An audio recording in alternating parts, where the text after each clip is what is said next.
Hello, everybody, and welcome to episode 168 of Trials and Trebuchets. I'm your dungeon master, Luke, and joining me are my players, whose names are... Hi, my name is Ben. I'm yelling right now, and I play the level 8 gnome wizard, Windsor Wallaby. Okay, you could be playing level 8, but we finished the arc, and you beat Joan, and all these things happened, and please level up to level 9. Whoa! You're level 9 wizard. Ding, ding, ding, ding, ding. Yeah, do it right now.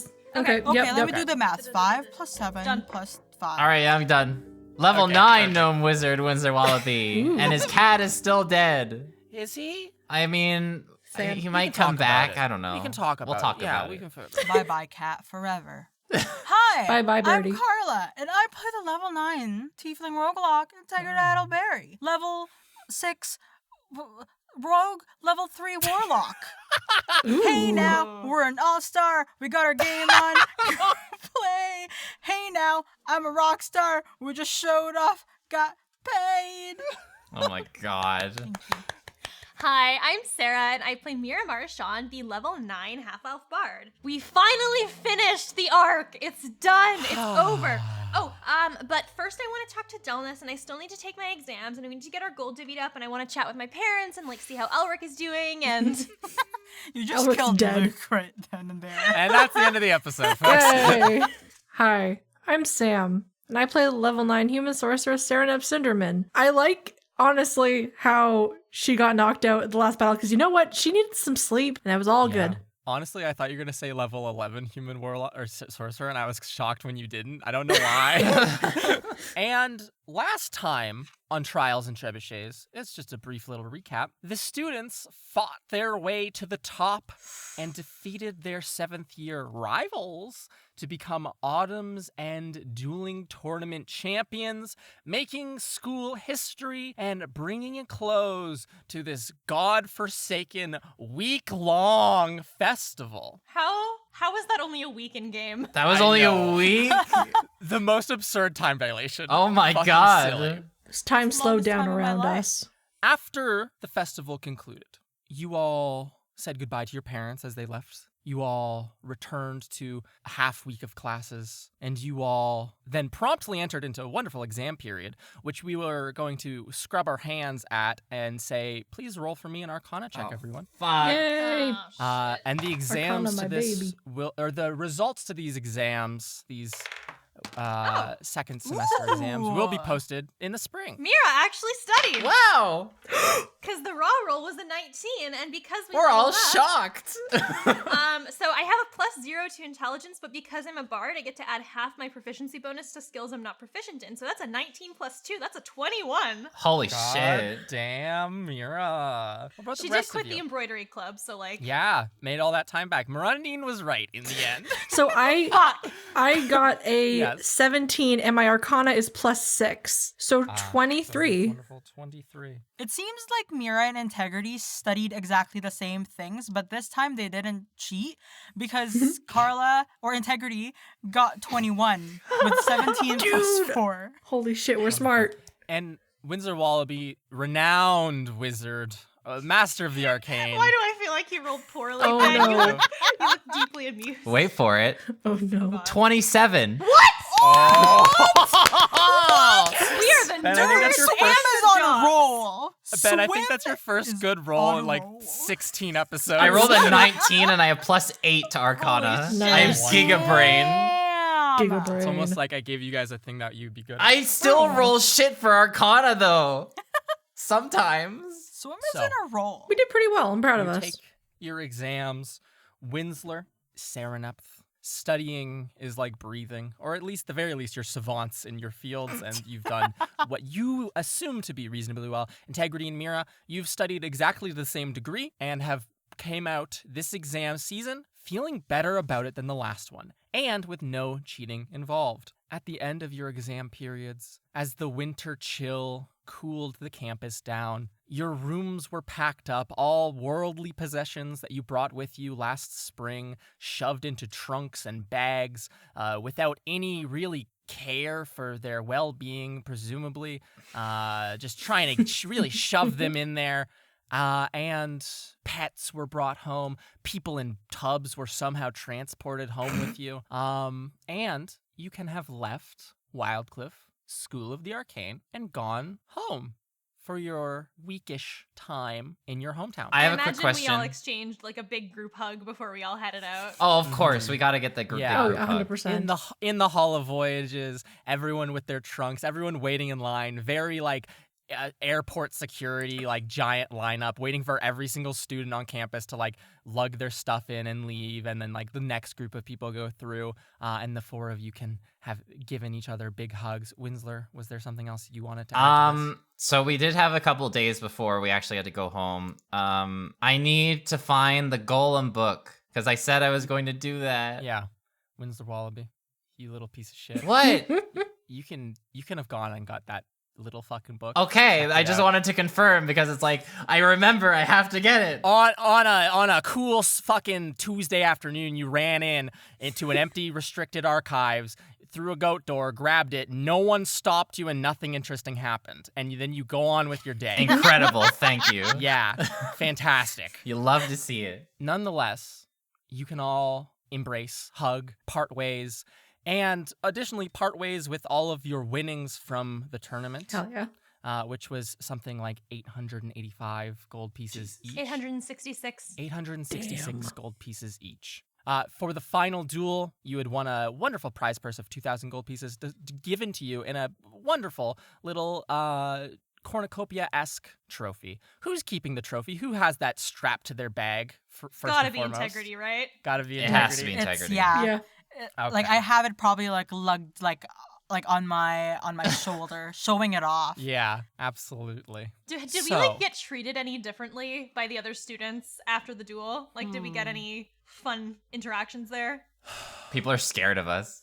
Shit. I think that people pay more attention to you in dining halls, the dining hall, and walking on campus. The occasional person might come up and say hi to you and introduce themselves, right? That sort of behavior. But no one is really, like, you're not celebrities, but you're not unknown. Everyone on campus knows who you are now, as it were. Perfect. Right? Yeah. That's all I want. And so, stepping onto these teleportation pads, going back to your nearest local hub, Sereneth Cinderman, you return to the human capital, Ashwin capital of Eros. Winsler Wallaby, you return to the Dragonborn city, the Bridge Fort, to a waiting father in a wagon, and make the multi-day trek back home.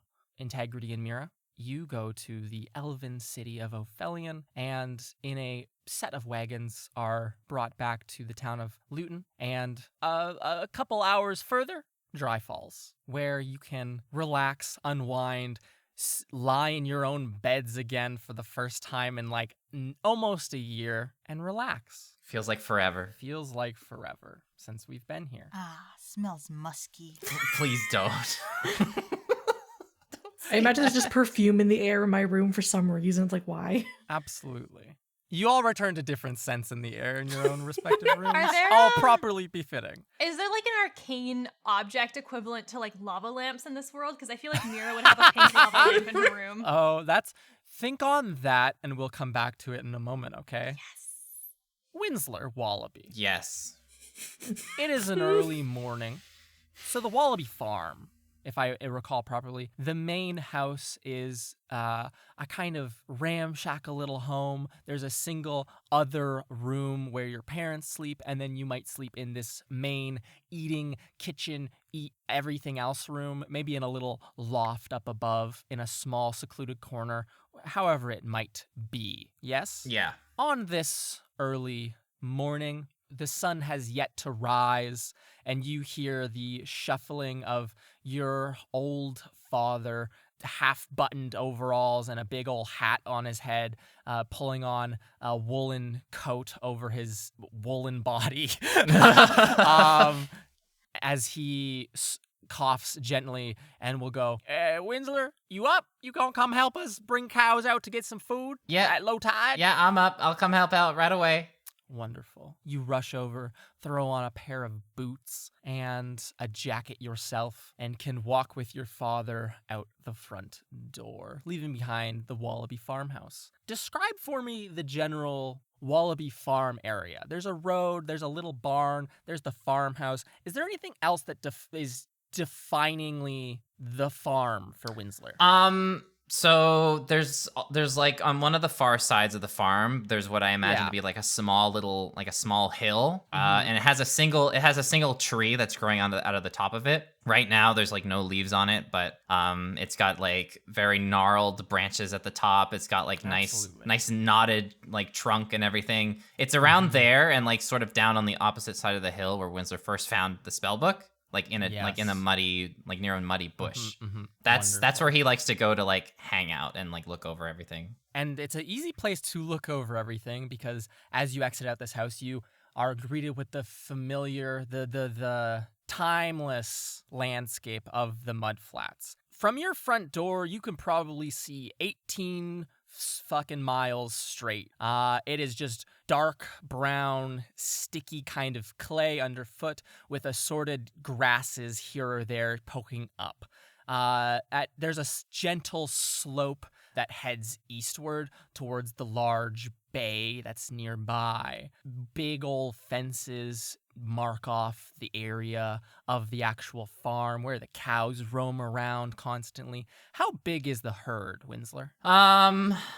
I would say we probably only have like 6 cows right now. Okay, that's not that many at all. No. Jeez Louise. It costs a lot to get a cow, you know. So, your father will grab a bucket from the small shed next to the house. It has feed in it, and he will begin to make his way to the cows, scratching at his tired-looking face, big old beard, bushy on his chin. He'll look at you and say, "Now, would you mind making your way up to the barn, waking up that farm hand, just so we have a extra set of hands bringing these, just 2 cows each, we'll bring them out to the grass and let them graze for a couple hours. You don't mind that, do you? All right. It's a long walk for me. I'll go take care of that real quick. Don't worry. Excellent. I'll get it straightened out." Winsler, you face look goes at dark. This, your face goes dark as you walk towards this dilapidated little barn off in the corner of the property. This is where the wagon is kept. This is where extra tools are kept. Any maintenance that needs be done on things is done. It's also where extra feed is kept in a little loft, and where a farmhand to be sleeping. A certain criminal. Kill him, kill him, kill him. I'm excited. Literally Winsler. just shoot him. You walk by the cows in the morning. They moo lazily at you from their little sleeping patches, and you can continue on towards that barn. When you arrive, medium-sized doors are swung open, and you can hear heavy snoring coming from that hayloft. I'm going to put what I'm carrying down by like the side of the door. Absolutely. And I'm going to climb my way up to the loft where I hear the snoring. Absolutely. You set any tools you might have down and walk over to this wooden ladder. It creaks under your light foot as you climb up to the hayloft. And there you see him lying on a thin straw bed, curly-haired dwarf with a wide face, big arms covered in tattoos, snoring his little life away. You see a familiar face of Chudley Claybeard, as you know him, sleeping there on the ground. He was not there last night when you came home and when you were sitting at dinner. He was back here on his own, isolated, alone. As a criminal would be. What do you do? Well, I think it's time I probably wake him up. So I'd imagine because it's like he's in a loft area or it's like he's in an elevated area, there's like a spot underneath that I could probably like walk under. Yes. You can go back down the ladder and walk under the kind of overhanging loft. Above you through the wide cracks in the boards, the grayish boards, you can see the form of Chudley above you. What do you want to do? I'm worried about what you're about to do. So I'm going to wake him up by casting Thunderclap and making a very loud sound. So, does that injure people? No creature within 5 feet of me. So Okay. it would just make a very loud boom. Okay. How do you cast this spell? Just a clap of the hands, a stomp of the feet? I like to just Boom, clap boom, my clap. hands together, make a big boom. I think that's Wonderful. fun. Winsler, we see your pensive face stare up at this guy, this dwarf sleeping, and you clap your hands, and a mighty thunderish crash. We see birds like miles away fly up as they hear this sound roll across the mud flats. The cows all perk their heads up, and your father picks at his ear and like wipes it on his overalls, not really minding anything that's happening, just getting the cows ready. Above you, someone goes and like rolls and jumps, and they'll go, "What's going on? What's happening?"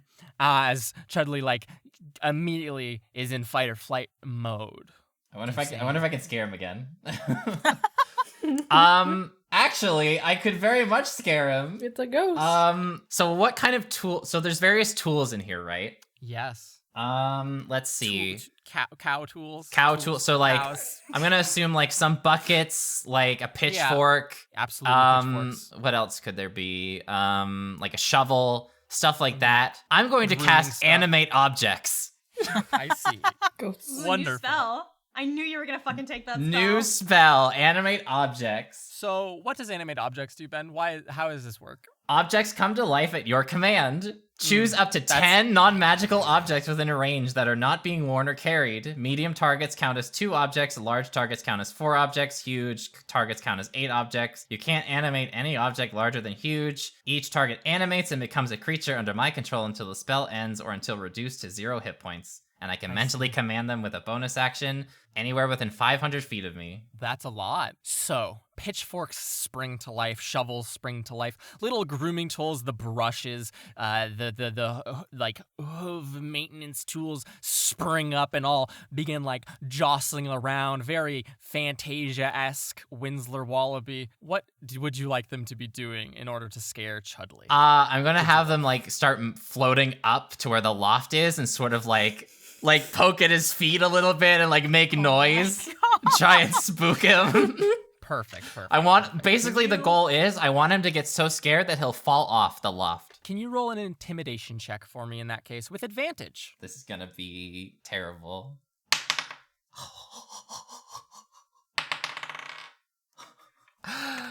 That's a non-natural 20. Jesus Christ, Ben. All right. The pitchfork shoots up between the boards in this loft, and you hear expletives yelled at the top of dwarven lungs. The other tools follow suit, jingling and jangling through the floorboards and floating up top to scare the hell out of Chudley. And you hear him stomping mightily, yelling, and then he comes close to the edge of this loft and will tip over the edge of it, not having paid attention to where he was, very scared of what is happening right now and fearing. I think you might hear him go, "Is this place haunted?" as he falls, and he will hit the ground heavily, and you hear a loud thud as he lands in the dirt I'm in sort front of you. of like giggling in the shadows a little bit as he falls down. I'm going to just like put my hands behind my back and like walk up to him and like loom over him and be like, "Well, howdy." He is lying face down in the dirt, sprawled. He pulls his head up and looks at you in the eyes as you stand over him, a terrifying figure in the darkness of the barn. His hair's streamed across his face. He looks dirty, like he hasn't showered much since he's been working I mean, here. that's Chudley. That's how it goes. And he'll say, you see him visibly gulp and take a deep breath in, opening his mouth and closing his mouth a couple of times, and he'll say, "Howdy to you." You remember me, right? 'Cause I sure remember you. And I'm gonna poke his chest with my finger. He starts to get up, hesitating as you poke him in the chest, and he'll say, "Nah, I don't mean any disrespect by being here. What are you doing here? I was thrown into the water like a couple miles out from here, wandered over here, was absolutely starving after we went to that place. After we went to that place with that thing with the eyes and it smacked me over the head. I was just in a state of nothingness for a day, what felt like a day or 2 days or something, and then I was just knee-deep in mud. How'd you get out of there? That's for me to know and for you to not find out. Anyways, how long have you been here? What's your goal here? My goal here is to make money. I don't have any malicious intent in helping out members of my clan. Is that what you're implying? I'm insight checking this. You can insight check it. I'm insight checking this motherfucker. I'm mentally commanding the objects to like come down and approach slowly, forming a perimeter around him. Can they be like stomping around the two of them? And Absolutely, just, like, yes. Yes, jumping up and down the pitchfork. That was insight. Yes. So that's a 19. A 19.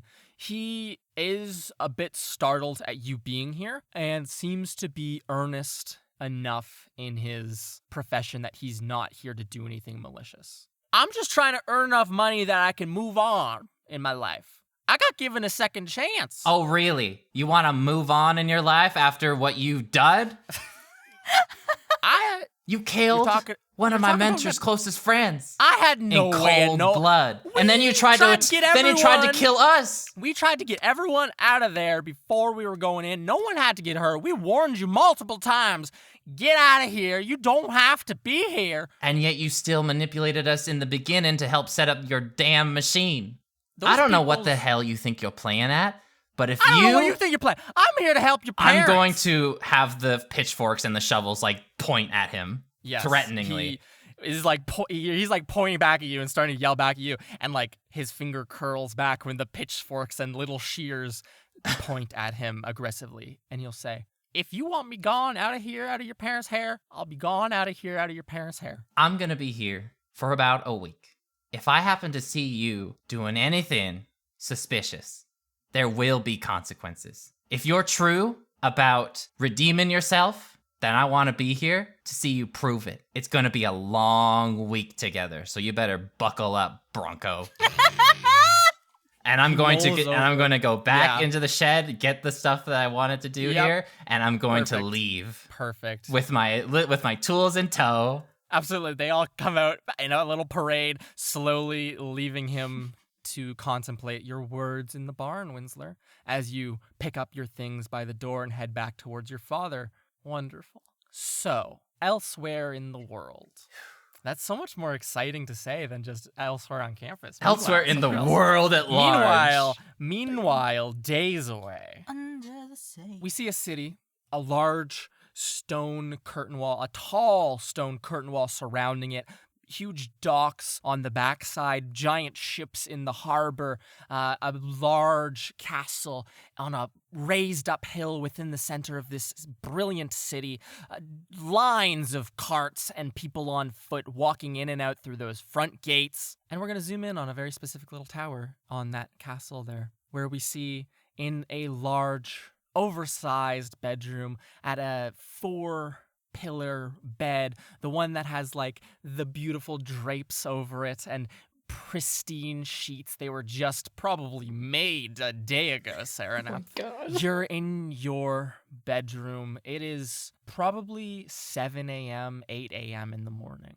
Large tables have been moved into your private space. They are covered in flowers and other small gifts, dresses, anything that a young woman would want, Serenep. Gifts to congratulate you on your betrothal from anyone who is anyone here. On another table on the other side of the room, it is covered in things that have been sent to you by the queen or her household staff for you to make decisions on. There's books filled with like 19 different seating plans for the wedding and everything afterwards. A bunch of brochures and assembled reading material on the different entertainment options available to you at your wedding, which I might add for your sake is in 2 days. And just generally, your room is filled to the brim with things that people are forcing upon you. I must ask, because I'm curious where he fits into this whole scene that we've set for ourselves. Where is Virgil, Serenep Cinderman? Where is your crystalline hedgehog. It took a lot of explaining. Mhm. And I imagine that after enough, like, kind of like pleading in case of like, but like, look, like there's gems on its back. Like, that's like amazing. Like, this isn't just like a regular Yes. like hedgehog, blah, blah, blah. Just like plead her case. They don't let Virgil touch anything. So they kind of let him, so like he's not allowed to leave her room, basically. Like, no one else can see this animal. If someone comes into the Yes. room, he has to hide in the closet. Like, Yes. there's a whole thing put in place, but like he got there, and that's all that matters. Absolutely. There is 2 very large silver bowls for him to dine out of, however. Yes. He can live here and he must live in secret, but that doesn't mean he's to live in squalor. Yes. So Sereneth, Virgil is relaxing out on your bed, presumably, or near to the bed at least, for fear of him taking up the entirety of it. For him, his lounging is quite sprawling at this point. And from out your 2 large doors, you hear before we get into any of that, how are you feeling? What are you planning on doing today? You do know, I will add for this, again, the wedding's in 2 days, and there's a big old lunch to celebrate everything and just kind of like go over the events that's happening today. What are you doing in this morning, in your moment of peace before anyone has come to disturb you, though?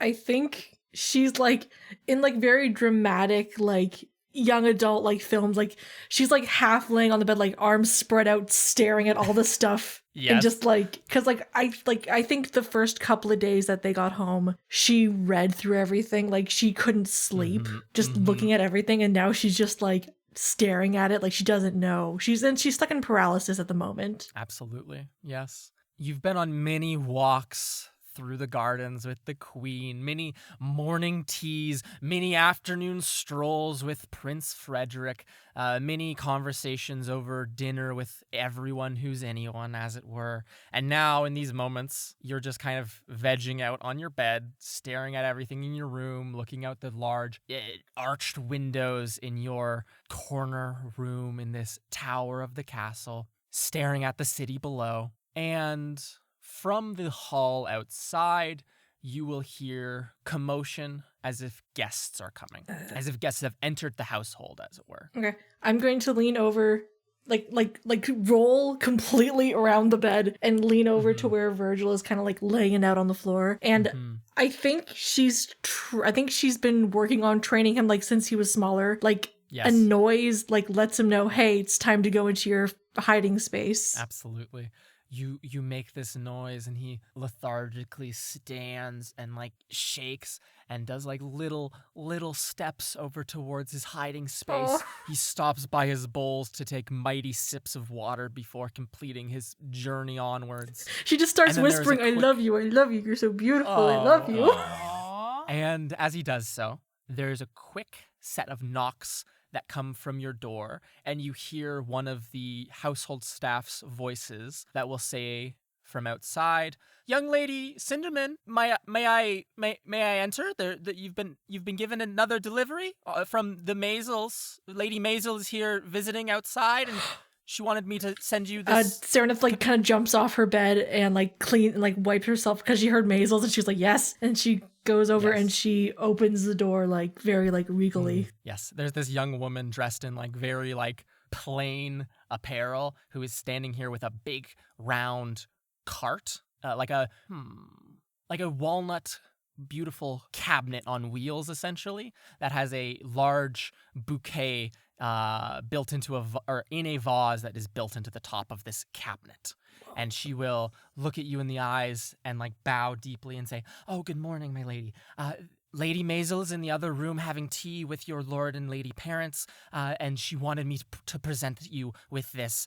She did not request your presence, although who am I to deny your presence if you would like to go? But this gift is for you." And she will bow and push it into your room for you, Sereneth. Thank you very much for bringing this up to me. You may be excused. Oh, thank you very much. And she will backpedal out of the room, closing the door gently, as if she had never been there. Sereneth does her best to not bow to her as she leaves, because she just does that for everybody. Absolutely, yes. You look at this wonderful gift which Lady Maisel has brought this morning for you. There's a card that reads, "To the near Princess Cinderman, our dearest wishes on your betrothal, and may everything go as smoothly as possible." The flowers are an assortment of light blue and white, large, many-petaled flowers. They look exotic and expensive. Can you make a perception check for me? Sure. Ooh, okay. That is 15. A 15. You notice that there seems to be, as you move, here, this is how it shall be. As you move this cart over to sit with the rest of the flowers in your room, Sereneph, looking ever so much more elegant than the rest, you notice that it is much lighter than you would assume it to be. Almost as if the interior of that, like, lower wooden component, that shelf cabinet thing, is hollow. I think she'll take the flowers out and kind of like run her hand along the edge of, just because like it's kind of like, I wonder what kind of material this is, and kind of like push her hand on it. Absolutely. You take the flowers out and can deposit them gently, reading that card that Lady Maisel had written to you, and run your hand along the side of this vase. There is a small click as you do so, and a little panel in the wooden base slides ajar. Do I open it? You open it, and there is a hollow cavity in the base of this kind of flower display, as well as another written note. I take it out and read it. This one reads, "Good morning, Sereneph. Please have your servants bring a set of robes to the Maisel household. Tell them that is utmost priority and that you borrowed them before you had left for school. No one will think anything of it. If you have somewhere safe to go, please leave a note with how we might contact them in there. Our son has set in motion foolish things. My husband has left the capital, and I will follow suit this evening. If you would like to come with us, only say the word." I think she will, okay. She's going to go over to where Virgil is hiding and look at I imagine, many robes that she has accumulated over the many years. And she will pick one out specifically that she has not worn in a very long time. And she'll go to the, how would she call a servant from her room? There's next to the door, there's a small string that rings a bell in the household quarters, like the kitchens, essentially. She's going to take a piece of parchment from her little desk, and she's going to, I know that it's dry falls, but was there ever a point where like she was given detail in case someone needed to find her? I think just saying, if you wanted to go to the Idleberries, if you wrote the Idleberries Dry Falls, I think would be satisfactory. It's a small town, after all, it's easy to track people down by name. And I think she's also going to write, I guess, just maybe instructions for Philip to find her. More specific information of like, meet me if you want to meet me before this happens, sort of thing. Do you write anything else, like any message to Philip, presuming that he will in fact see this? Or is it just very like brief of like, come find me? I think she also puts in and I love you, and puts like a little heart next to it. Of course. You write this note quickly, your ears listening for footsteps coming to the door, like this feeling of like this almost paranoia that any creak or any noise in the local area could possibly be someone walking in and seeing you do this. And so after you write this, and after a few minutes, there is a knock at the door, gentle, another one of the household staff, and you can instruct them just as was asked to bring these robes to the Maisel household. They were loaned, etc., which can be done easily. And I think that we will drift to a moment a bit later into the day, Serenep the Cinderman. But we'll come back to that in a moment. Just know that we'll be picking up with lunch next time. Mira Marchand, Hi. you are in your room as well, just as lovely as the rest of these people. Could you be so kind as to describe to us Mira Marchand's childhood room? Yeah, of course. So there is some kind of arcane equivalent to a lava lamp in here, 100%. Well, what is it? You had like 19 minutes. It's a lava lamp, but it's with magic instead of electricity. Okay. I don't know what to tell you. Sure. It uses elemental magic. It's a cheap product for kids. Perfect. It's a cheap little product for kids. This weird, lumpy little lamp in the corner you bought years and years ago, or someone bought it for you at the very least. I imagine it went through 3 different siblings, and it's like a hand-me-down. So it's like a little old, it's a little scuffed, but Mira still likes it. There's a cluttered desk with a bunch of sheet music and old doodles. There's a very big bookshelf just filled with various adventure novels, lots of Diane Danger. She's got a bunch of posters up on her wall of different musicians. There's one for her favorite H-pop group, which is Pop Music and Halfling. Oh my God. One of the idols, it's a girl group. It's like obviously a very old poster. There's like little kiss marks on like the cheek of one of the Oh idols. my goodness This is gracious. someone Mira was very clearly a big fan of as a kid. So it's pretty cluttered. It's fairly pink. It's very much the bedroom of a teenage girl. Yeah. I have a question for you. Yeah. Where is your guest staying? I imagine there are spare rooms in the house because Yeah. Mira had a lot of older siblings and now they've moved out. And so I imagine she's kind of been put up in a guest bedroom. Like, I imagine Mira sort of brings water. It's not that Angelica can actually drink it or physically interact with it, but it's almost this weird thing of there's an unconscious person up here. I want to make it nice for her.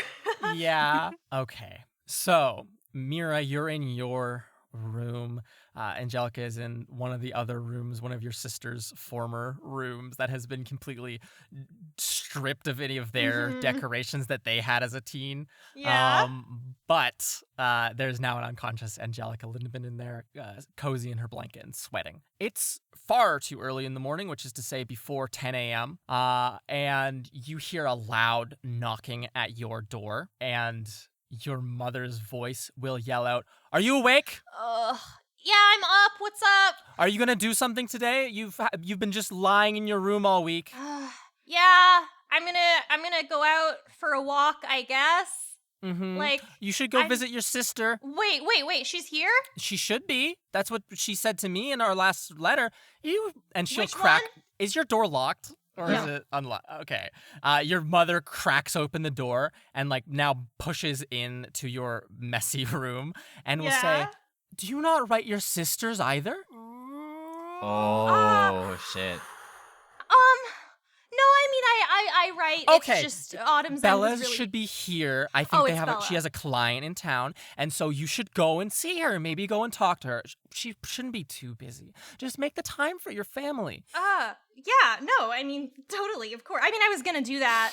I What's just that forgot. smell? Did you smell perfume in here? Yes. Mira says like a liar. Yeah. Okay. So clean up, help your father if he needs any help, and then go see your sister. Just do something. Yeah. Okay? It's just so relaxing, and I've just been so busy. Okay, I'll visit Bella. Busy with... You hear her mutter, "Busy with what?" as she walks out of your room, staring at all of the mess. And so, Mira, you can prepare for your day. You can get dressed. You can... I must ask, is the Marchand household attached to the library, or are they separate properties? I imagine them as separate properties, but they're very physically close to each other. Perfect. I imagine they moved into this house specifically because it was near the library. Yes. Wonderful, then. In that case, your mother, you hear her drift downstairs and out the front door, off to work likely, and you can, the only person home right now, prepare yourself and take as long as you would like. And tell me, Are you going to go check on your dad and see if he needs help, or are you just going to go for a day on the town for Mira? I am procrastinating seeing my siblings, so I will help my dad. Okay. You get your things ready and head over the couple of feet to like down the block or like right next door to this kind of, it's not like an edifice of a library by any means. It's like a slightly larger than a home. Like there's big there's big houses in Luton, and this is probably a similar size of them. Some might, like if this was a house, you would probably call it a mansion, Mira. But it is a library, and so you can enter in those front doors. Tell me, we see shelves, which upon the sides of them, the organizational system, we see little waveforms denoting everything and where things are, a very messy little system. I imagine it to be like one of those dark wooden, like an old school kind of library with like the wooden built-in shelves and Oh yeah, like, but then I dim lighting. imagine there's like a kid's corner that's very brightly lit, and there's like these cardboard cutouts of trees and things. Absolutely. And then everything else is very old, very elven. Oh my god. Oh my goodness. Indigo kids section vibes. Exactly. Perfect. We see a big display of Diane Danger over there. And your father is very comfortably going through things behind the counter, sipping a cup of tea. He looks to be quite tired. You can help him out as you wish. Do you want to talk to him about anything? Yeah. So I'll probably just be kind of carrying the books around, and I'll be like, so I guess Bella's visiting? He takes a sip from his tea. I'm going to look up at you and go, yes, she is visiting. That's, yeah. I didn't realize. Bites his lip a little bit and puts a book back on a shelf. So I didn't tell Mom this, but I kind of haven't really been writing to anyone. How's she been? How's everybody been? Well, from what your mother tells me, Ariana and Jamila have been doing quite well for themselves. Jamila doesn't write as much as I think your mother would wish, so maybe the two of you have that in common, and you could maybe talk to her about things or any other number of events. Elven high society, But anyways, Bella, I know, has been quite busy recently. I think it's a kind of lagging period for her, so she must have come to visit. Is there something going on in town? I didn't know that she was here, if I'm going to be honest with you. Okay, because I was like, that was just out of nowhere. All right, Did cool. your mother say that she just happened to be here, or did your mother invite her here and just kind of mislead you about that? I think she said something about a client, so maybe there's some of that here, but this is really not wedding season, so I don't know about that. So I honestly am not sure. Okay. Yeah. Well, you should go see her anyways. Yeah. If you haven't spoken to her in the year, then I'm sure it would be a great time to catch up. You could talk you could talk about your school. Your school, everything that's happened. There's so much stuff that happened. Yes. Question. What? Did either of you, I imagine you guys have been writing, did either of you say anything to any of them about the accident at school? Because I'm just wondering if that's going to be a whole conversation or... He looks at you. He puts his tea down firmly, and he'll look at you and say, "Of course we told them about it. Why wouldn't we?" No, I figured no. I was just curious. We only got a single letter from your school. Yeah, and so we relayed the information. Everyone came here and we actually all met together. That's the last time everyone was here. And then we kind of went back to our things and talked about how we should go along with things. So everyone knows. Yeah, no, I mean, I kind of figured. I just wanted to, confirm that. Cool. Oh, by the way, I know I have been at school for a really long time. You don't mind that I'm gonna be gone to do work for the next couple weeks after this, right? I mean, I know I didn't really. He looks at you and sips his tea, slurping it down loudly, echoing in this empty library, and he'll look at you and say, "I mean, I would like if you stayed here longer, truth be told, but there is something to be said about just getting time with only me and your mother. But I do wish you and your sisters would stay a bit closer. I'll Things be to better about consider. writing to you guys in my second year. Your mom won't be around forever, and who knows? Terrible things happen all the time, Mira. I know. I know. I'll write more. I really will. Right, come to visit, anything. Like, I know that you have weekends. I'm sure you seem to have a lot of wiggle room over there at the school. So Not as much you as know, you'd think, but who's to say you can't go home on Sundays? I'll see what I can do. I'll talk to you later. Let me know if you need any more library help, and I will give my dad a quick hug and Absolutely. head out. Absolutely. You can give him a quick hug. And he gives you a very big hug, actually. Yeah. I think, and watches you go out the front doors of the library. You wander down these streets, Mira Marchand. The streets here in Luton are wonderfully paved. It's like a very idyllic little village in my imagination of it. There's a very large lake nearby that the town kind of wraps along the southern coast of, and people are always walking along the promenade next to it. It's a town out of like a romance novel, as it were. Does that convey anything about my imagination? Okay, absolutely. wonderful. Cute. Perfect. Absolutely. Stupid. So, you can wander through this small town, your hometown, waving at people if you want to that might recognize you. The small town vibe of being a child that people might recognize. And where do you find your sister? That's a good question. I imagine if she's not staying at home with the family, then she's probably staying in a nearby like B&B somewhere.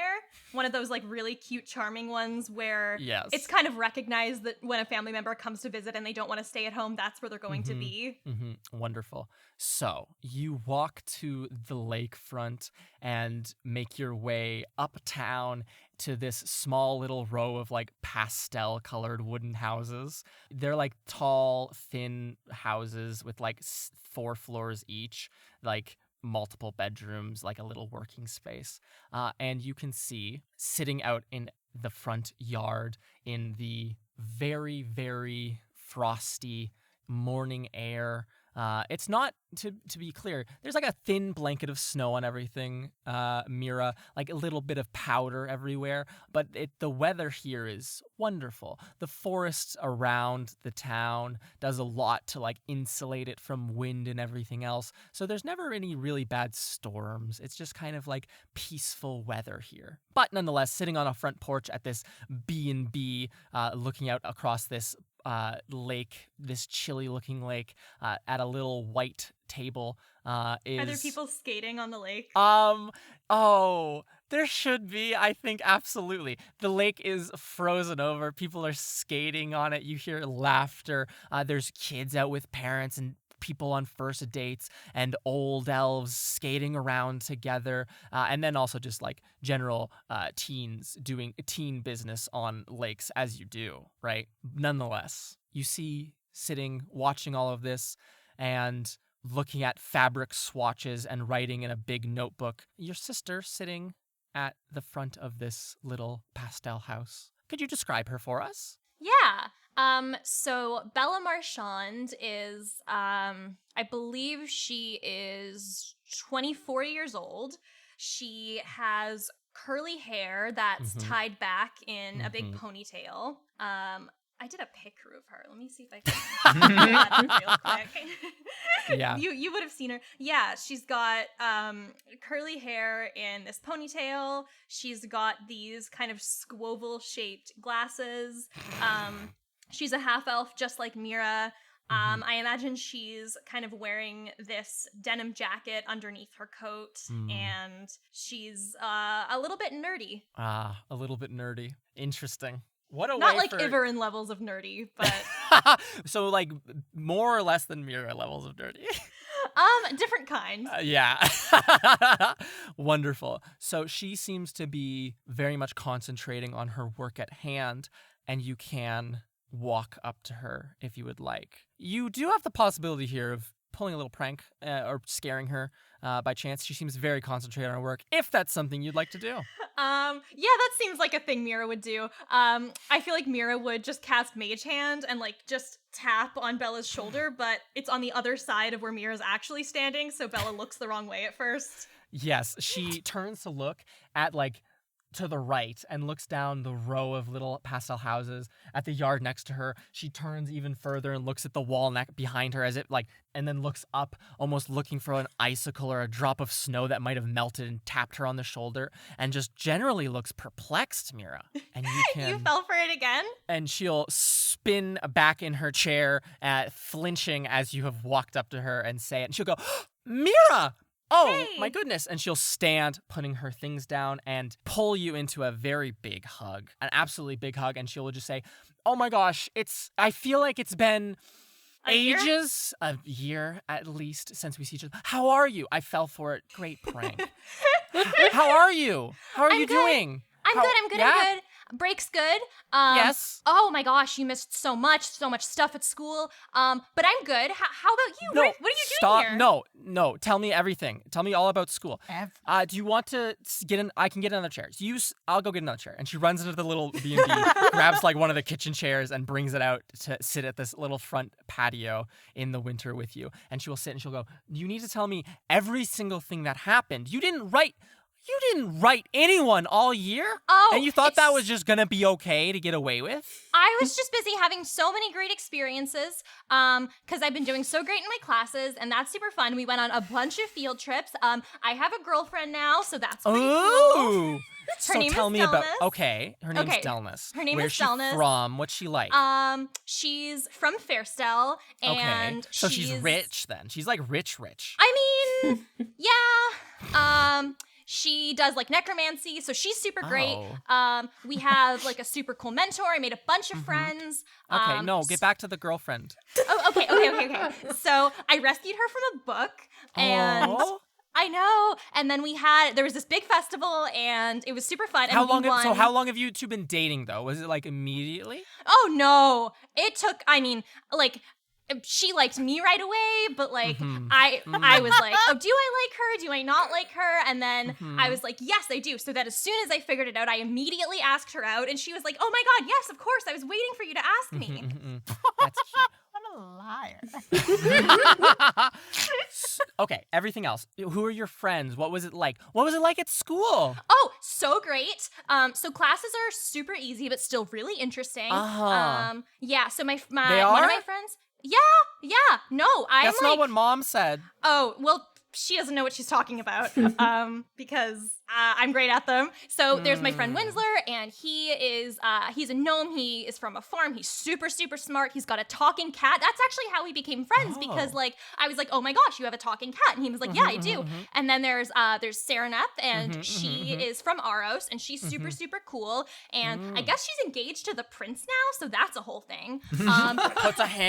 She puts a hand on the table as she was like composing herself, getting into the flow of the story, and she goes, no, stop.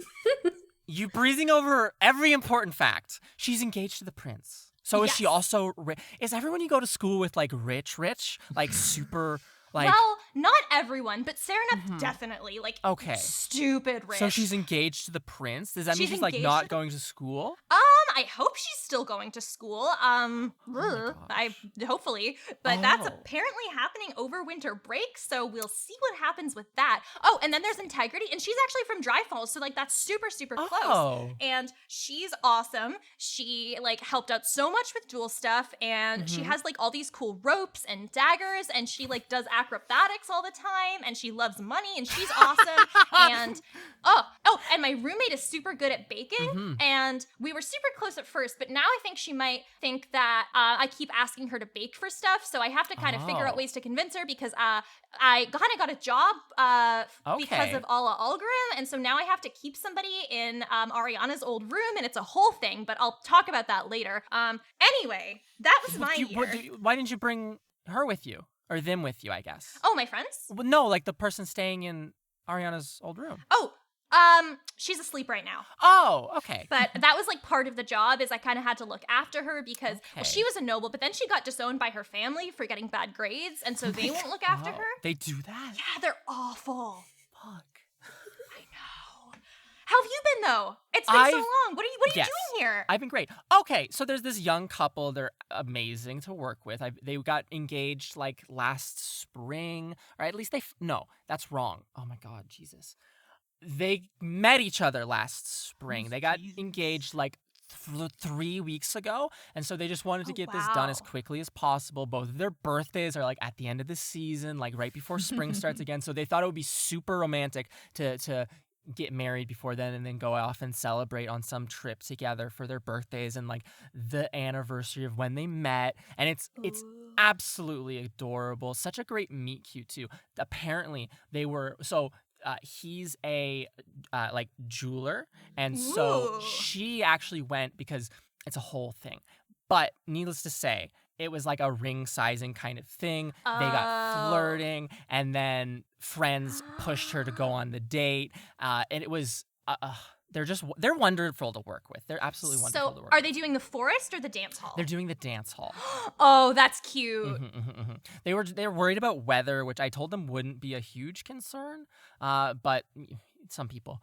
Yeah, well. So it's been great working for them. I get to be home, and I'm really glad because like Mom sent me a letter like a week ago telling me you'd be here. So I'm really glad that like I'll come by. I think she sent the other two like Yeah, I letters was telling them to come wondering. by too. Yeah, I don't think they're coming. That's how. Yeah, Yeah. it would be nice to have everyone together. Yeah.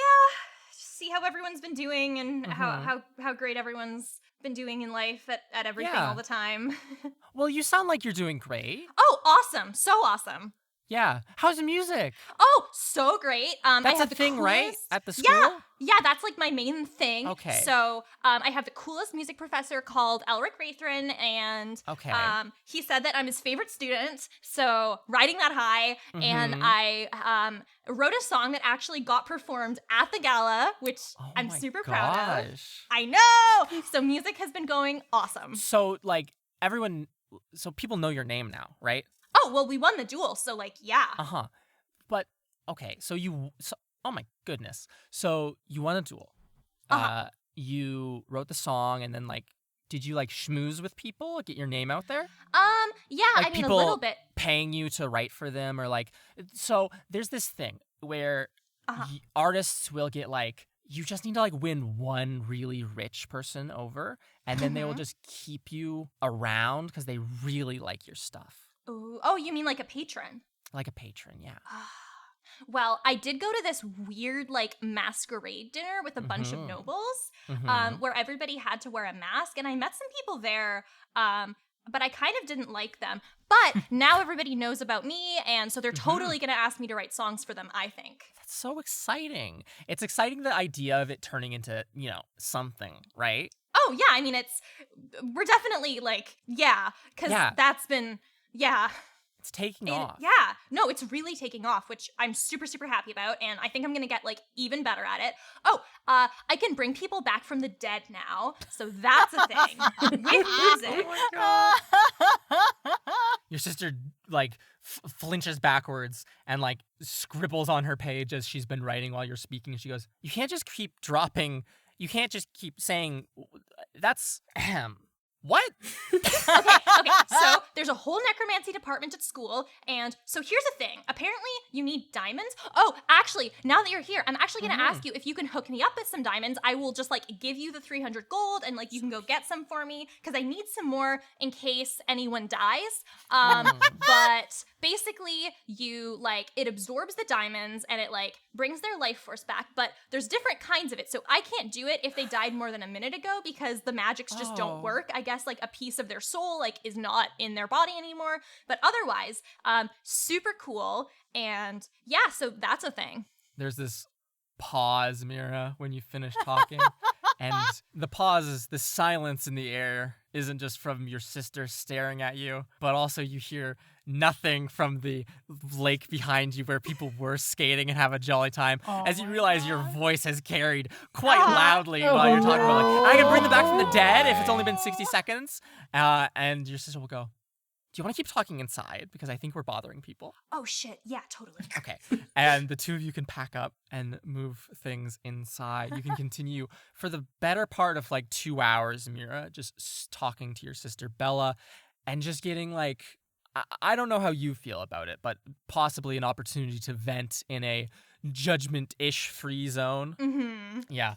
Doctor the way the year went so that it fits your narrative Yeah. versus your parents. I really want to impress my sister, and so Yeah. I'm absolutely what's the word?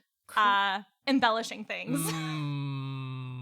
Roll persuasion for me then. Sure. All right, well that just fell off the desk, so I'm going to get a different die. This blue one that rolls like shit. It rolled like shit. So that is a grand total of 12. Oof. That's a 3 plus 9. Mira, by the end of the day, as you have instructions and a little written note from your sister to give you a discount on diamonds as you walk to the nearest gem shop in this wonderful little town, a jeweler, you have this sinking feeling in your tummy that you don't 100% believe you got very carried away with things. You were going a bit over the top. Like the embellishments only got more grand as the conversation went on. You don't know how much of it your sister 100% bought. And she very much, it became like a older sister being like, aha, okay, great, to a lot of your things by the end of it. Nonetheless, that's how you spend this one little day of your break. Great. So how much gold did the diamonds cost? How much gold does a diamond you need for Revivify cost? 300 GP. Okay. In that case, you can spend 275 and get the same value. Great. How many diamonds are you gonna buy? I would say I'm gonna get 2 quote unquote like orders of diamonds, so I can cast the spell twice. Okay, 2 diamonds.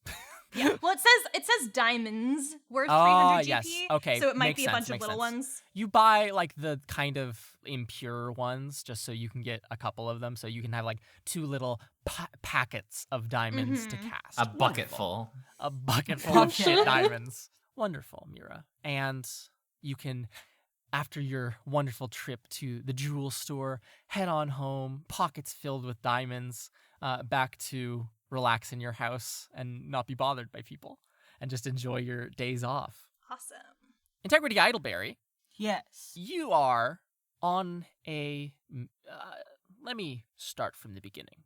Integrity Idleberry, you arrived home yesterday in the town of Dry Falls. You had a peaceful walk through town, and then upon arriving back at your house, were immediately put to work, doing the shoe stuff, helping out with the house, and organizing everything. Generally, you have not had a big chance to rest. It is now the day after you've returned home. It is early in the morning, and you have been sent with a single task. You have a big old satchel filled with a couple of very nice pairs of shoes, as well as a lot of flyers and shoelaces of a sort. And you are to go yuck those suckers in the town square. Sell them to the best of your ability. So, as you walk out in the morning, tell me, Integrity Idleberry, what are the defining... I'll describe Dry Falls, and then you can think of what defines the city for you, Integrity. Dry Falls as a town it's a crossroads of sorts. There's a lot of different people. You can be anyone from anywhere in this town, and it's just a big riot of a sort. It's a fun, controlled riot, but it's a big old mess of everyone, a melting pot. It's a town inside of a lake built up on stilts, almost like a dock of a sorts or a wharf just in the center of the lake with a big bridge connecting it to the south and a ferry to the north. People come through here all the time. There's an inn on every corner, a tavern on every other corner. You know how it is. And just a hoot to be around. So as you clomp around on these wooden streets, Integrity, a satchel full of shoes and flyers for gelid trotters, tell me, what makes Dry Falls feel like home to you? So there is a big water fountain in the middle of the city center. Yes. And I remember like there being a stage in there where people would do just random plays. Sometimes the kids would just be like running on it when there's like no plays or shows going on. On one corner there's like a bunch of recluse, I would say. Yeah. And they were the ones who really first taught me how to hold a knife and like how Yes. to Okay. pickpocket, but Yes. I've never really pickpocketed. Now, but Integrity Idleberry. yes. As you walk to the city center, you see that there, out front of one of these taverns, there is a sad-looking man who's kind of... You see that he is chained up arms and legs to a kind of hitching post in front of this tavern. He's wearing a threadbare woolen sweater and then like these tweed pants, but he has like very busted teeth and like sunken-in little eyes. He looks familiar and... like one of these recluse kind of people, and he will turn his head over and look at you and squint at you in your general direction. He'll go, "Do I know you? Hey, you!" And he seems to be doing this to a lot of people, Integrity. He's like, hey, do I know you? Do I know you? Hey, do I know you? Hey, yeah, you with the horns, orange girl. Hey, do I know you? Hey, do I know you? You look okay. Can you? My eyes aren't what they used to be. Can you step a bit closer? I'm going to like move my head closer to that person. Yeah. But not my pockets. Like you're not allowed to get close to my pockets. I know what your mind is thinking. Yeah. You walk up, you get a bit closer to him, but his arms are like chained to a hitching post, and he looks at you and he goes, "Are you the Idleberry girl? I haven't seen you around here in like years. Hasn't it been years? I haven't seen you in so long." Oh, yeah. I've been gone for a full year because I was doing some education. Do you know what that is? Of course I know what education is. I'm so proud of you for getting one. Thank you so much. Who are you? The name's Skinny Tom Pete. You might know me for my better works, such as the burglary of 95. Oh my gosh, that is the best burglary of all time. I do remember you. You were the one who first taught me how to tie a rope. Oh, was that me? Oh, shucks. I didn't know I was held in such high esteem by the learned people around here. Say, since I'm such a great educator myself, you wouldn't mind... And he shimmies his little chains. He goes, "The tavern keeper's in there, thought I was picking a few pockets. Not true. I asked for people's watches. I didn't take them. And he locked me up out here as a little embarrassment kind of thing. Would you mind?" And he shimmies the little chains again. "Just, taking care of this? No one will notice." I'm going to knock into the to talk to the barkeep. The door is not closed. You walk over to the door and look in. It's empty in here. There's one person passed out at the bar itself. But other than that, there's only the barkeep, a tall, burly... Well, let's do a Goliath. We've never had a Goliath. There's a bald, whitish gray skinned fellow behind the bar. He has big old tattoos and a very muscular physique. Goliath of sorts, you might know them as. People of few words and strong actions, Integrity Idleberry. And he'll look down at you as you poke your head in. Do you want to say something to him? Hey, Fernando? What can I do you for? How long has Tom been out here? Put him out there yesterday morning, or I guess this morning at about 2. So ever since then, he's watered. Don't worry about him. Why? Is he causing a stink? No. It's feeling a little bit like 4 something right now. Is it time to let him out? Make a persuasion check. That's a 11 plus 6, 17. He shakes his head and he will reach beneath the counter and pull out a little key and toss it to you. And he'll go, "Let him out, but be careful. He was nicking things in here last night." We all know that it's going to happen all over again, especially with Tom. Listen, I don't care if it's going to happen. It's not happening in here, and you watch out too, young lady. Okay? Because if your parents hear that I let fucking Skinny Tom Pete out and then he stole a bunch of stuff from you, that's me. They're gonna come chew me out, right? I understand, but I have eyes behind my head now, so I think I'll be fine. Yeah, whatever you say. Just let him out. Give me back the key when you get a chance. And you can walk over to Skinny Tom Pete Integrity Idleberry. He jiggles the chains of his wrist and he goes, how eloquent. What a persuasive person you are. Well, you learn things when you grow up in this place. Are you going to let me out now? Yeah, sorry. I've got places to be, watches to sell. You understand. Yeah, I totally get it, but just make sure that you don't, touch me and my family. Oh, me? No, I would never. You're like, local legends. Who would ever go after the Idleberries? I'm gonna look him right in the eye, and I'm going to be like, you better be telling the truth, dude. You see him gulp. He's sweating. And he'll go, swear on my grave, eventual grave, not gonna break into your house. Or even bother my mom when she's walking around. I'm not gonna bother your family. I won't. Just believe me. I'm an honest thief, okay? Okay. And I only go after the drunks. Okay. Well, okay, then don't touch Rustin then. And Integrity, you reach in with the key and then think for a moment, and then you reach out and you say that, and he goes, you know that he's just trying to relax at the end of the day. I won't He doesn't even drink that much. bother Rustin Idleberry either. Okay, come on. We're all friends here. Now let me out. Please, I'm begging you. Take a look at your feet. Look It's at already this. out. Oh. And then quickly, deftly, you can undo his chains around his hands as well, Integrity. He will pop up, give you a nice pat on the back.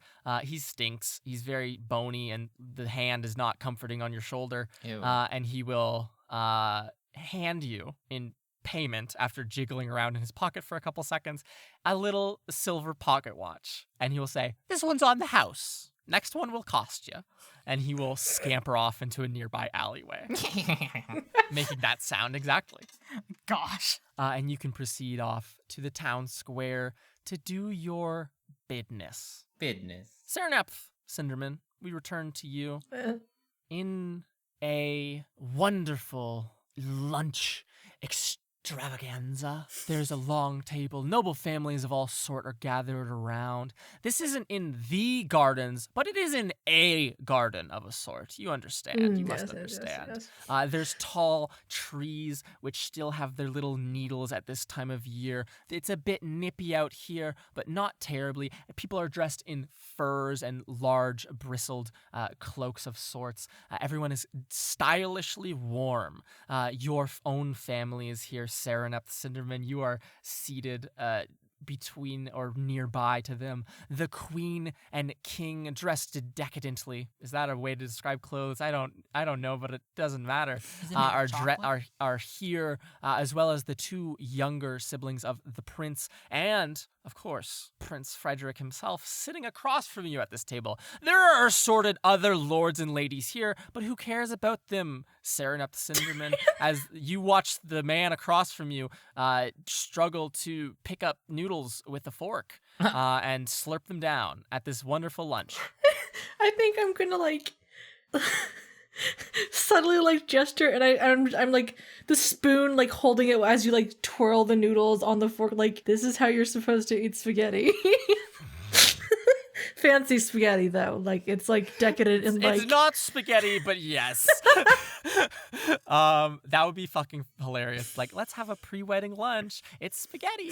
I couldn't think of a fancy dish that had it in it. Nonetheless, Serenepth Cinderman.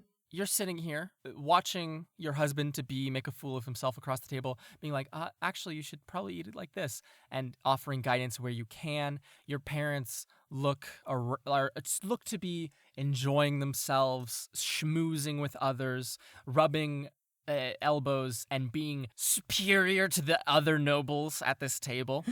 There's a door nearby where the food has been brought in and out. The food is brought in and empty plates are brought out, I should say. It is the entryway into the workers area here, Serenepth. From this door, you don't know how he's gotten here, comes a young man. Uh-oh. He's dressed to the nines, Serenepth, in a way that does not fit his anything. It doesn't fit his, silhouette of being a very skinny, spindly man, nor does it fit his general personality. But nonetheless, Philip Maisel, yellow eyes, black hair, black wavy hair, wide jawbone and pointed chin, very Timothy Chalamet looking, comes out from that kind of worker's doorway. At his waist is a very ceremonial-looking sword, and under his right arm is a ornate-looking wooden box. It looks to be quite big. Oh. As he does enter Serenepth, there's a couple of scoffs as people take note of him. The Maisels should not be at this particular lunch. This is for people who are a bit upper crust, above the upper crust, as it were, Serenepth. He makes quick eye contact with you in case you want to do anything right now. I think there's mostly confusion as to because she got the letter of warning, but in this moment she's not 100% she doesn't know what she's expecting at this moment. So I think she wants to assess and then react afterwards. And I will say to the other three of you here, if you want to play assorted upper crust nobles, just the general peanut gallery and make exclamations and stuff, please feel free to butt in at your leisure. If you want to. Philip Maisel brushes into this large open garden. The royals seem to bristle at this. Prince Frederick does not seem to take notice. Is that the Maisel boy? What is he doing here? How old? Serenepth, you hear these two people drinking wine say this.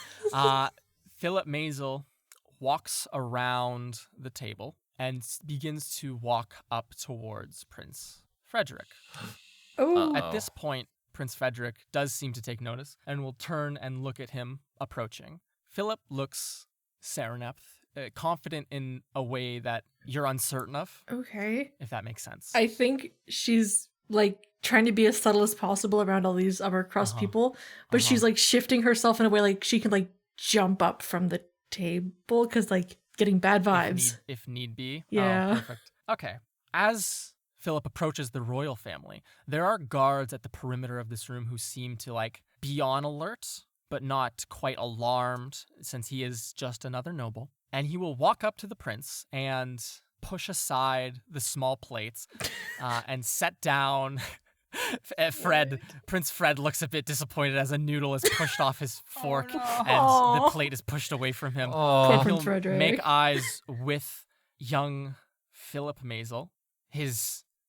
Prince Fred's rippling muscle and thick neck, never so evident as when he's next to Philip Maisel, who looks to be, he has the size of a wrist for a neck. He's so skinny.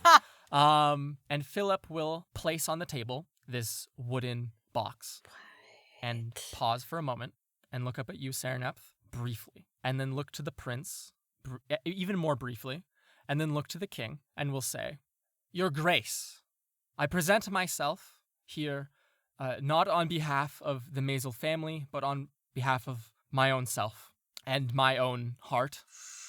I am here to challenge your son to a duel for Serenepth Cinderman's hand."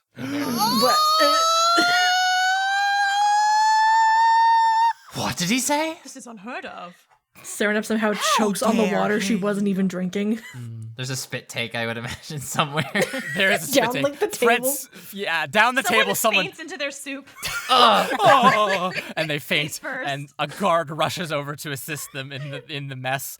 The king sits completely upright and will say, "What are you speaking of, young Lord Maisel?"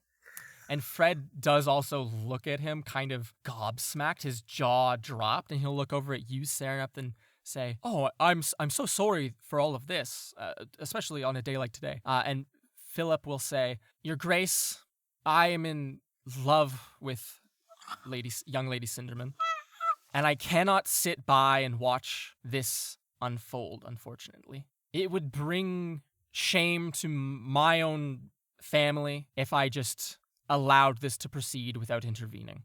And the king will begin to say, that's well and good, young Lord Maisel. However, these hands will be thoroughly interrupted by his own son standing, Oh, God. towering above Philip, looking down at him. I think when he stands up, I also stand up because, like, Yes, don't hurt him. fair enough. You also stand up. The chairs screech against the stone floors as both of you stand up, one right after the other. And Prince Frederick IV will say, young Lord Maisel. And Philip makes a bit of a face as he gets his name mispronounced by a prince, which might be a power move. You're uncertain. The nobles seem to think it is. I know it's not. Oh. Yeah. The prince has his chin kind of turned up a bit and looking down the end of his nose at Philip and will say, young Lord Maisel, if you are in love with my betrothed, then it would be dishonorable of me to reject your proposal. Whoa, whoa, whoa, whoa, whoa, whoa. And we'll put out a hand. I think Serenep. I think when they started like accepting the duel, I think she kind of I don't know how to do this. I think she will like make her way around the table. Uh-huh. And before they can shake hands, she like grabs both of their hands or like their wrists. The king and looks confused. You walk around hastily as they both stare at each other, inches apart, and Fred has put out his hand to shake Philip's, and Philip reaches out a hand to shake Fred's, and just then, Serenep, you walk over and grasp both of their wrists at the same time. What do you say as they both look at you? She's going to look to the table and say, there needs to be a discussion. We will return Serenep? shortly. Serenep. Yeah. Serenep. Yeah. Philip looks at you, dead in the eyes, and will say, there's no discussion that's going to end this. And she's going to look at him and say, please. Serenep. She starts pulling them both towards, like, I imagine there's like an archway or something leading into like a different part of the garden or something along those Potentially, lines. Yes. She like, Make a persuasion check, though, okay. which you've been rolling badly at recently, so I- I wish you luck. Shut I wish I up. was here to give you bardic inspiration. Persuasion is like one of my better Yeah. things, okay? I Yeah. can do this. Ooh, okay. That is a 16 plus 8. So 24. 24. You say, you try to reason, and additionally, the king behind the two of the group of you at the end of the table will say, boy, listen to her for a moment before you jump headlong into these things. And the prince flinches in a very childish way, Serenep, and will pull his hand back away from Philip's, and Philip will mimic the same motion. And you can pull the two of them aside, Serenep. Yep. Not completely out of God earshot, damn it. because it's gotta be these dining areas are designed so that everyone can hear the conversations being held God here. damn it. Mm. Okay. Quick, let's sneak up to the door and eavesdrop. But you can walk over to an archway, and on the other side of a set of shrubs, coniferous shrubs, what do you say to these two men? The last thing I need, or any woman needs, are two men throwing down hands for her hand in any way, shape, or form. There's no hands to be thrown, Serenep. I have two small hand crossbows made by a local arms smith. We'll stand at opposite ends of the room and shoot. No. Oh my gosh, to the death? She glares at the people who are listening like, I say. oh my god. This is the only way. And Fred looks at him and squints and he goes, the only way for what? What are you talking about? You're delusional. Serenep, what is he talking about? Frederick, when I asked you how you would come to know so much about me, because we have not seen each other in so many years, is because Yes. until right before my parents arrived, I did not know who I was marrying, who they had decided for me to marry. But we know each other now.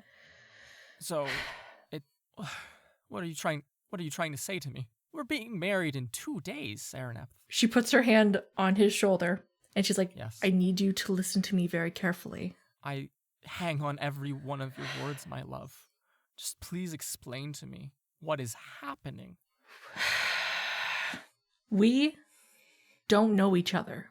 I don't know what my parents have told you about me. I'm sure they've made many stories, and I'm sure they may have never told you the full truth. I am a lot of things, and that is behind the person that you met. She looks, she kind of like, can they see us, or is it just eavesdropping? There is a hedge to prevent eyes from perceiving this, but they can hear the small, faint whispers of what's happening. Sereneth is going to, she's been keeping the head wraps on this Yes. entire time. The hair concealed. She removes the head wrap. Oh, brilliant green hair is revealed I think on this garden day. I think she also removes her gloves and she shows like the large scar across her chest. She shows as much as she can of like all of her like my. injuries basically. And she says, "I have been a fighter for the last year, learning in dangerous situations. I'm not someone who would do this. And I was trying to be nice. I was trying to be nice about it to you because you are a good person. You're a nice person. And I know you want to do well by your parents. Yes. And I can admire that person who will be king someday, but I can't do it as your queen." Scandalous. Another spit take. My parents are gifted in getting what they want. When we said that I was going to be able to go to school, they said I had until graduation. And then they brought you and your lovely parents to meet me, and suddenly it was happening too fast. I wanted more time to show you that I wasn't going to be the person you wanted to marry. I was hoping that I could talk to you at some point today, but everything happened so fast, and I need you to understand that you will find someone in the future. You have the capability of finding someone and to learn about them and grow to love each other. But that can't be me. And I'm sorry, but I'm not sorry. Philip, standing here, nods in agreement with everything you've said. Cowardice seeping back into his blood. Philip came to stand for me because he knew I was scared. And she brings her hand out and she touches his shoulder. Mhm. And I want to have the future that I know we all deserve to have. And that's to be loved. You deserve to be loved, Frederick, as myself and Philip deserve to be loved as well. And I hope that you can understand this. Because I'm not going to watch you two shoot each other. He nods, Serenep, his eyes heavy. He looks away from you for most of what you say. And when you finish, there's a pause from him, as if taking everything in. The silence is deafening to the eavesdroppers at the nearby table. And he'll look back at you, and he will say, "So this is what the Cindermans are. Unfortunately, yes. People who don't keep their word, don't honor promises to the crown." And he'll look at Philip and say, "And you, Maisel, are your family traitors as well?" And Philip stammers quietly for a few moments. Am I a traitor because I can't love you? Because it was thrown on me that suddenly I was going to be marrying the prince? Is that my fault because my parents blindsided me the same way they blindsided you? I am not here to question these things. I am here to live until my father passes and take on my role. I assumed you to be a person who would do the same, and that we could truly fall in love together over time. I apologize that I was infatuated with you, but so be it. And he will turn back and walk into that general area, Sereneth. And I'm going to ask you, before Fred does what he's going to do next, what are you going to do and where would you like to go? To give you any indication, you should probably leave. Yeah. I think as he turns to start to walk away, Sereneth turns to Philip and says, "We need to get your mother and we need to get out of here immediately." Sereneth, you and Philip run together away from this place.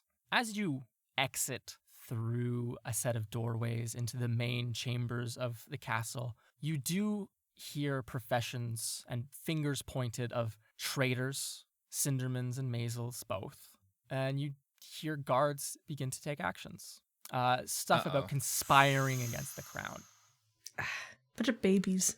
We can abstract the events which follow, but in a general way, because I want to let you have succeeded here. Mhm. Because you got a 24, and it's a little fun vignette episode. Tell me how you all leave. There is that thing in your room, if you wanted to go after that, the bouquet cabinet, as it were, if you wanted to try that. I imagine that but- like after she received the letter, she started Mhm. packing things Yes. because no matter how anything was going to end today, whether as friends or enemies, she was prepared. She was prepared to leave. So she like packed everything and like set it aside to be a quick pickup and get like Virgil and everything like that. Okay. As you're rushing through the halls, Philip is holding your hand, and at a certain point he will stop. There's a crossroads here in the castle, and he will look at you and say, I will go get my mother quickly. We had spoken to Lord Peters. Go to his chambers with anything that you need as quick as possible. Okay. I'll meet you there with my mother. She gives him a kiss on the cheek and she says, stay safe. He gives you a very full and passionate kiss, Serenep, in the middle of these castle halls, and will hold your hand firmly before parting and running off at full tilt. He looks almost heroic, wearing this uniform of a sort that he is wearing, as you both split apart. You can rush to your own chambers, acquire anything that you've already packed up, and grab Virgil the hedgehog, massive little boy, and rush back through the halls with him as well. The castle is like a swarm of ants at this point, but you can navigate to Lord Peter's chambers, deep, deep below the castle itself. Near the dungeons. The dungeons? Near the dungeons, yes. Okay. It's a thick, iron-banded wooden door that you knock on heavily and hear a quiet voice say, "Please enter." She makes her way inside. You bristle in to a well-smelling room. A man, a raisin of a man, stands here, bushy eyebrows, looking at you. He seems to be wearing dark gray robes, not anything formal, not anything interesting. And he will look at you and say, "So, I've heard the rumors going around the castle that you're traitors to the crown now." If you mean I don't wish to marry the prince because I don't love him, then yes. Of course. He shakes his head. Little flaps of skin jiggle on his face, such as old people are wont to do. Nice. And he'll say, "Young Lady Cinderman, I am on the Council of Administrators at Wildcliff, and I do have a interest in seeing your studies continue there. However, I warn that this is a dangerous course of action which you've taken. I understand. Young Lord Maisel came to me in the days following the festival's end and won me over with what he said, but I did not think that it would be this drastic." I had hoped to talk to smooth things over, but the prince's mind has been made up. Yes, that is a characteristic of the family, it would seem. It runs in their blood. I remember when the king was but a young man, foolish and brash about these things as well. Our best hope is that distance will soothe this slight. I can do as much as I can here for your parents and young Lord Maisel's, but please remain at the school, or at the very least, far away from any nobles or royals in the meantime." I can do that. Oh, very well. Where would you like me to send you? I have enough prepared to send one person across the continent, so where would you like to go? And he gestures to a small bowl full of dust on his large stone desk, Serenepth. I would like to go to the idle berries and the dry falls, please. The idle berries in Dry Falls. Very well. Please make sure you're not touching anything in the room, or else dangerous things could so happen. Do you happen to have a young Lady Idleberry, if I recall, the tiefling? Yes, the one who stood on trial a few weeks ago for the resurrection of students and killing of students? Yes, that Idleberry? Yeah, yes. Okay, perfect. I'm trying to conjure her mind in my head so that we get you sent to the right place. Idleberry in Dry Falls. It has bunnies. Very rambunctious. And he closes his eyes and breathes deeply through his nose. Sereneth, you hear the shuffling of feet echoing in the halls outside.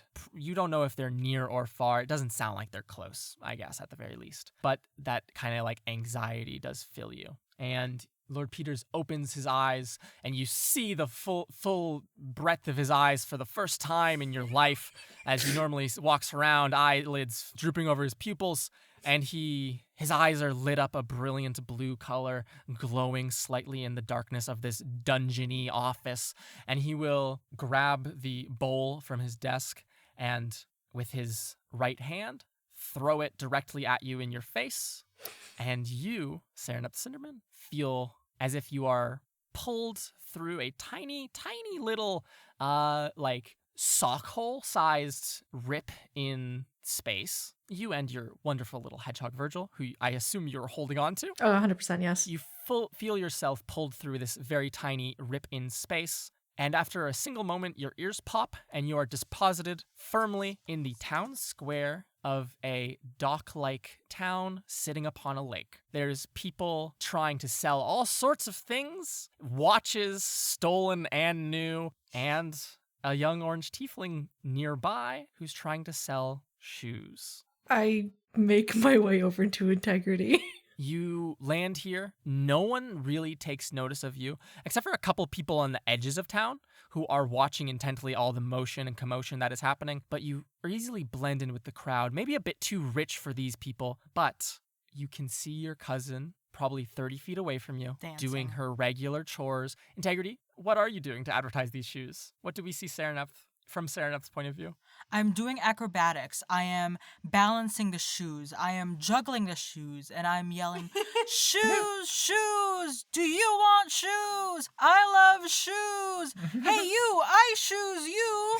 Come grab some shoes!" Oh my god. Well, this is definitely better than the knife throwing. And I pretend that there's like a rope in my hand, and I'm going to like grab him and be Lasso, like, yeah. I'm gonna magic lasso them and be like, Yeah.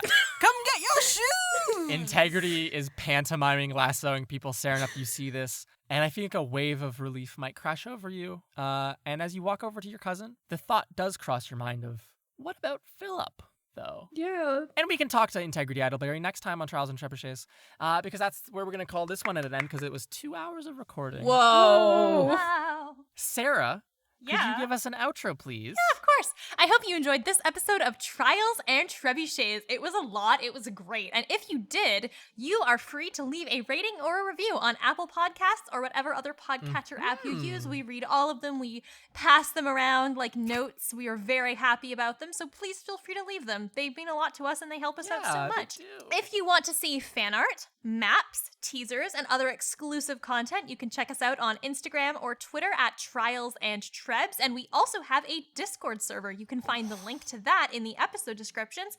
That's a super great place where you can discuss the podcast with people, chat with listeners, chat with the cast, share art, fan fiction, theories, and much more. It's a great time. I would strongly recommend it. That's a lot. Finally, if you want to support us even more and you have a little bit of extra money to do so, there are 2 ways you can do that. The first is our Patreon. That's where you can do things like create your own student NPCs, check out blooper reels, see DM notes, and vote on bonus episodes. That is going to be patreon.com/trialsandtrebs. That really helps us, keep the lights on, make sure all of us have enough to live and comfortably keep making the podcast. It really helps us out, and you get a lot out of it. Yes. The last thing is we have merch. More specifically, we have some stickers and a Nesca Ascent t-shirt, so you can get cool designs like Nesca, Mira's lyre, Mr. Wiggles in a hat, and many other great designs. And if you want to see our merch, oh gosh, I can't remember the name of the URL. Can you guys help me out? Trialsandtrebuchets.com.